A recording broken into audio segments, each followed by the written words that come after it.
Thank you. Swedish audiences are the best audiences in Sweden.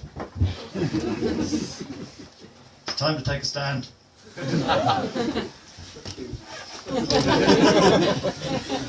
My act, I sort of gradually work up to hilarity and then I just fuck off. I bought some camouflage trousers the other day. Can't find them.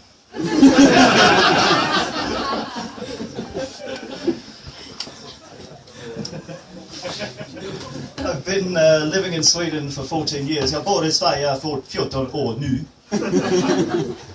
One of the first Swedish words I learned. I mean, after recovering for the first 2 years of finding the words in fart and out fart on the motorway to be completely childishly hilarious, I recovered from that and grew up and became Scandinavian. One of the first words I learned that when my Sony Ericsson phone broke in my pocket, it was still on warranty. Took it back to the electronics shop. Going to go and pick it up a couple of days later, and I go in and the woman behind the counter says, du kan inte ha din telefon är fukt. So I understood a bit of Swedish, and so you can't have your telephone is fucked. I said, yeah, but specifically what's wrong with it? She said it's fucked. Yeah, but what's actually wrong with it? You know, this went backwards and forwards about 3 times until she eventually realised her face went bright red. She realised that she'd been standing there telling me, you can't have your phone, it's fucked. Been watching the election, as far as I can understand it, my friend of mine really summarised it quite well. You had the considerate people in the majority, the capitalists in the middle, and the satanic demons in the third section. I mean, considering the tone and the vitriol that I saw about all this stuff, that's what I saw. So you'd be delighted to actually be here right now. I'm actually now launching the political party for the next election. This is the beginning of the campaign trail now. This is a party called the Party Party. And what we're going to do is we're going to look at everybody, every single party, and go, yeah, nah, not sure, okay, maybe. And basically what we're going to do is we're going to turn Sweden into this one extended middle green finger to the whole of Europe. Because you've only got like 10 million people in this country, and you have all this arable land, and you've got a fucking spaceport up in the north, and you've got like the opportunity for like high-speed rail that can connect everything, and you can grow fucking organic food here and become not only the greatest importer of like recycled shit. You can actually, you could actually feasibly produce enough organic food for the fucking north of Europe and be the bloody envy of every single nation in the entire fucking planet. Straight away. You guys turned your infrastructure around about like, yeah, but there's somebody who's very proud of their country's infrastructure. That's the kind of pride we need in this country. It's your Svenssons that are keeping all this Jantelagen thing in the middle, that's the problem. We need hysterical laughter like that when it comes to changing your infrastructure. But anyway, you were here for it. Yeah.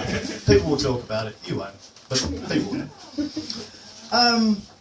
Yeah, there's another thing I like to do on the radio. I work in the post office, and when the music comes on, one of the first phrases I heard on Swedish radio was, "Coming up is the Swedish Shit Music Awards." Swedish Shit Music Awards. Don't put those words in a line together. It sounds like you've got a really negative opinion of your music.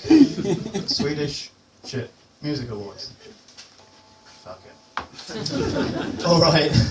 Well, anyway, the music that they do play on the radio is this regular R&B thing. You know, you got like well, Beyonce. You know, the world famous feminist. Beyonce. Yeah. Oh yeah. We take her song Halo and simply change it to A-hole. It's actually quite funny. You just keep the sentiment alive. You know? Baby, I can see your A-hole. It's everything I thought it would be. Now it's looking back at me. A-hole! I like doing that with a lot of songs. This famous song, I fell in love in a hopeless place. I fucked a tramp in his homeless face. It's as really nasty as it can get. That's the best way to go. There's one I do actually about Michael Jackson. Michael Jackson, bless his heart, I mean, he actually wanted to save the world with love. Pure and total, unadulterated, completely qualified emotional love. That's what he wanted to do, didn't he? He wanted to love everybody and that be good enough. And he had this song called Heal the World, which I rewrote as Kill Them All. Just imagine he had a little psychotic outburst and actually went, no, actually, fuck you, human race. Fuck you. I've been abused all my life. Fuck you. And it would sound a little something like this. There's a place called the heart. It is cold, tortured and dark. And the mind where our demons dwell in horror. And if you look inside, our institutions are a lie. And you know this could all be gone tomorrow. There are ways to get there. If you hate enough what is living, make a little space. Purify the place. Kill them all.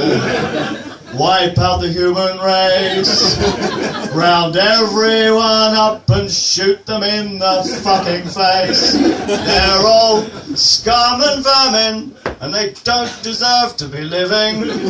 Kill the human race. Kill yourself and I'll kill me. Kill yourself and I'll kill me. Kill yourself and I'll kill me. Let's start with the children. There's been a few more. The Red Hot Chili Peppers Californication, I changed that one to I covered myself in strawberry jam and ran around a train station. Took a look around, then fell to the ground, spontaneous masturbation. Policeman came up, hit me on the head and took me to a police station. I've rewritten the whole thing. When I did that for my friend the first time, he laughed so large it became an obsession. I had to rewrite the entire song. When I got there, I tried to explain about my girlfriend's ovulation, how she was holding back, so I thought I'd have a crack at genital strangulation. Having twisted thoughts and required stimulation.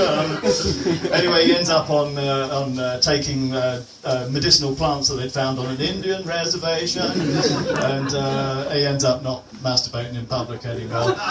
This is available on YouTube. My name is Aid Slutsky. If you want to do a little YouTube search, I've been doing KGB Bar for a little while now. My poetry shows have been entertaining people, and I got told it was so funny I should do comedy clubs. So I appreciate my first ever chance of standing here and doing a comedy show. Thank you very much for your attention.